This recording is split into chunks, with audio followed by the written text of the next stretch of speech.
ଚାଲିକିରି ବହୁତ ମଶା ପାଖକୁ ଯିବାକୁ ପଡ଼ିବ। ଯଦି ବୈଦକୁ ନ ଦେଖେଇଲେ ତୋର ଅସୁବିଧା କିଏ ସହିପାରିବ ରେ? ଚାଲ ଆଜି ବୈଦ ମଶା ପାଖକୁ ଚାଲିକିରି ଯାଇପାରିବୁ ତ?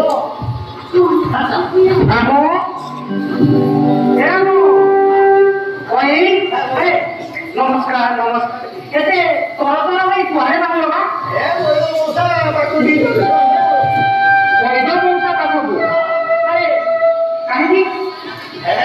ଆମ ପଇର ପେଟକୁ 3-4 ମାସ ହେଇଗଲାଣି। ଯାହା ଆନନ୍ଦର କଥା ବାନ୍ତି ହଉଛି ତାକୁ ଟିକେ ଦେଖେଇଦେଲେ ଚିନ୍ତା କରିବ। ଦେଖେଇବ ଯେ ତାକୁ ବାନ୍ତି ହଉଛି ତାର ଗର୍ଭ ହେଇଛି ବୈଦ ମଉସା କଣ କରିବେ? ସେ ଯୋଉ ଚେରିମନି ଔଷଧ ଦିଅନ୍ତି ସେଇଟା ଆମ ପଇକୁ ବୈଦ କାମ ଦବ ଡାକ୍ତରଖାନାକୁ ନବନି। ଡାକ୍ତରଖାନା କିଏ ଏତେ ଲମ୍ବା ଲାଇନ ଲାଗିବ ମଉସା? ଯୁବ କାହୁ କାହିଁ ଗଲାଣି ତୁମେ ସେ ବୈଦରେ ଅଛ। ଠିକ ଲାଗୁଛି ଆମକୁ। ଆରେ ଡାକ୍ତରଖାନା ନେଲେ ସରକାର ମା ମାନଙ୍କ ପାଇଁ ଗର୍ଭବତୀ ଛୁଆ ମାନଙ୍କ ପାଇଁ କେତେ କେତେ ଯୋଜନା କରିଛନ୍ତି। ମା କହି ତୁ ଯଦି ହସ୍ପିଟାଲ ଯିବୁ ଆଶା ଦିଦିଙ୍କୁ ଅଙ୍ଗନବାଡି ଦିଦିଙ୍କୁ ଦେଖେଇବୁ ସେ ପୁଷ୍ଟିକର ଖାଦ୍ୟ ଦେବେ ତୋ ପାଇଁ ତୋ ପେଟରେ ପଢୁଥିବା ଛୁଆ ପାଇଁ। ସରକାର ଯେ କେତେ ଯୋଜନା କରିଛନ୍ତି। ଡାକ୍ତରଖାନାରେ ସମସ୍ତ ଯୋଜନା ମାଗଣାରେ ପାଇବୁ। ଆଶା ଦିଦି ପ୍ରସବ ସମୟରେ ତୋ ସଙ୍ଗତରେ ହସ୍ପିଟାଲକୁ ଯିବେ। ସେଠାରେ ପରୀକ୍ଷା ହବ ସେଠାରେ ମାଗଣାରେ ଔଷଧ ଦିଆଯିବ ତୋର ପ୍ରସବ ମାଗଣାରେ ହବ। ଆଉ କାହିଁ ଏ ବୈଦ ଧନ୍ଦାରେ ପଡୁଛ ମୁଁ ତ କିଛି ବୁଝିପାରୁନି ବାବା। ମଉସା ଆମ ସେ ଡାକ୍ତରଖାନାକୁ ଗଲେ ସେ ଔଷଧ ଖାଇଲେ କହି ଆଉ ବାନ୍ତି ଖାଲି ହେବନି ତ? କିଛି ହବନି। ଆରେ ସମସ୍ତ ସୁବିଧା ପୁରା ସରକାର କରିଛନ୍ତି। ଏଇ ଡାକ୍ତରଖାନାରେ ତ ସବୁ ମିଳୁଛି। ମୂର୍ଖ ହ ନା ପୁଅ ଯା ଶୀଘ୍ର ଯାଇ ଡାକ୍ତରଖାନାରେ ତୁ ଦେଖା କର। ଯା ମା ଯା ତାକୁ ଟିକେ ବୁଝେଇ ଦେ। ଡାକ୍ତରଖାନାକୁ ଯିବା କିନ୍ତୁ ଟିକେ ପରିଶ୍ରମ କରିବ। ଲମ୍ବା ଲାଇନ ହଉଛି। କିଛି ନାହିଁ ପୁଅ କିଛି ନାହିଁ। ଡାକ୍ତରଖାନାରେ ସମସ୍ତ ସୁବିଧା ହେଇଗଲାଣି। ଆମେ ଗୋଟେ ଡାକ୍ତରଖାନାକୁ ଯିବା ଆଉ ବହୁତ ପଇସା ପାଖକୁ ଯିବା। ହଁ ଶୀଘ୍ର ଯାଅ ଶୀଘ୍ର। ନମସ୍କାର ନମସ୍କାର। ଯୁଗ କେଉଠୁ କେଉଠିକି ପହଞ୍ଚିଲାଣି ଘଣ୍ଟାରେ ସେ ବୈଦ ପାଖରେ ଅଛନ୍ତି। ଧନ୍ୟ ଧନ୍ୟ।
ମୃତ୍ତିକା ପରୀକ୍ଷଣ କରିଥିଲୁ?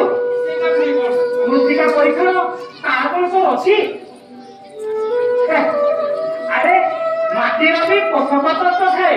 ସେଥିରେ ବି ନାଇଟ୍ରୋଜେନ ପୋଟାସିୟମ ଫସଫର ଆଉ ଲୌହ ତମ୍ବା ଜିଙ୍କ୍ ଆଦି ଗୁଣ ମାନେ ଥାଏ। ତାକୁ ନିକଟସ୍ଥ ମାଟି ମୃତ୍ତିକା ସଂରକ୍ଷଣ କେନ୍ଦ୍ରରେ ପରୀକ୍ଷା କରାଯାଏ। ସେଥିରେ ଗୋଟେ କାର୍ଡ ଦିଆଯାଏ।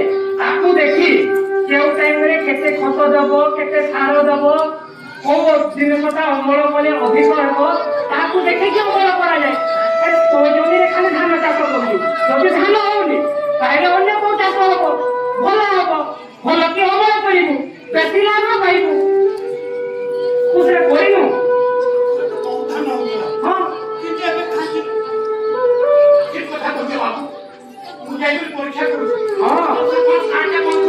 ନିକଟସ୍ଥରେ ମୃତ୍ତିକା ପରୀକ୍ଷଣ କାର୍ଡ ସେଟା ଦିଆ ହଉଛି।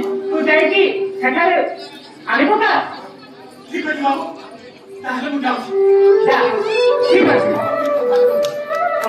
ଅର୍ଥାତ୍ ସରକାର ଲୋକଙ୍କ ପାଇଁ କେତେ ସେବା କରିଛନ୍ତି କେତେ ଯୋଜନା ମାନ କରିଛନ୍ତି। लगे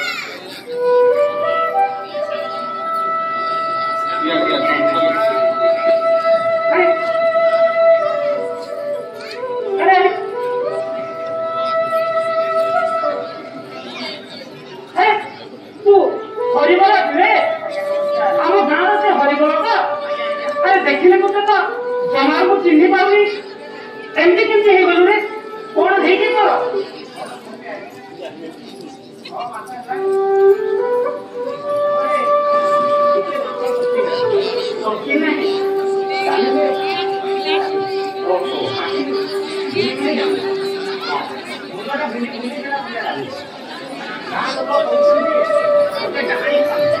नहीं खाऊची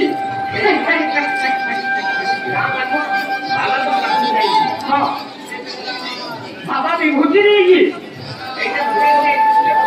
धन्य धन्य लोक गुड़ा अच्छा से विभूति खाऊंगी एवं भी बाबा पाखक जाती अरे तोते देखले जहाँ जना पड़ुची कौन कर मधुमेह काले होते उच्च रक्तचाप होते अरे आम गाँव तो नाचनारे आशा दीदी अंगनवाड़ी दीदी नियमित भाव में मधुमेह रक्त परीक्षा करछन्ती सेठार तू केबे परीक्षा करियु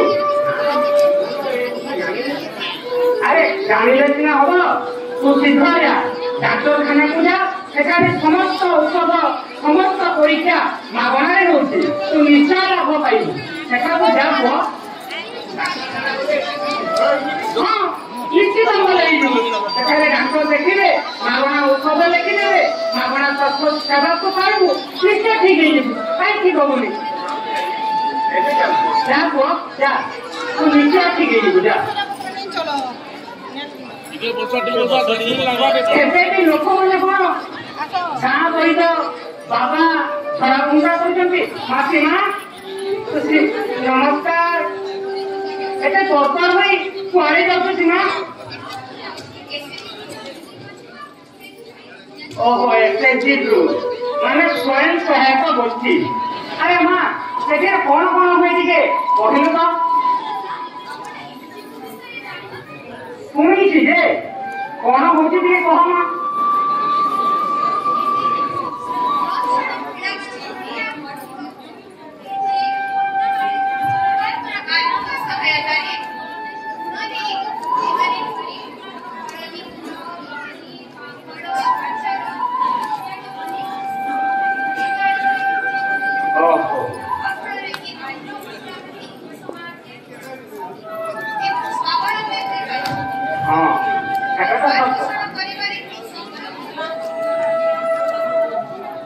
हाँ ठीक अच्छे माँ कोई जगह कम जाऊँ जहाँ खाली तो ट्रेन ही जीव जा हाँ जा हाँ हाँ हाँ हाँ माँ गाँ गाँव एसएचजी को हेला दिन लोक मैंने महिला मैंने सशक्तिकरण हो गले से उन्नति कर भविष्य चिंता कर मधु मौसा मौसा नमस्कार हाँ मौसा भल अच्छा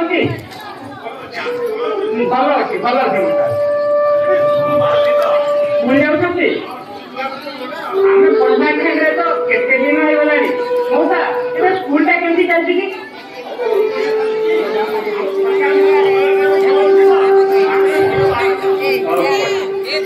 भल कहते गोटे नुआ कथा कहले आम टाउन रे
ନିଜେ ସଚେତନ ହୋଇ ଲୋକଙ୍କୁ ସଚେତନ କରି ସେଇ ବାର୍ତ୍ତାଟା ଆମେ ଯଦି ସମସ୍ତଙ୍କୁ ଦେଇପାରିବେ ତାହେଲେ ଭଲ ହେବ।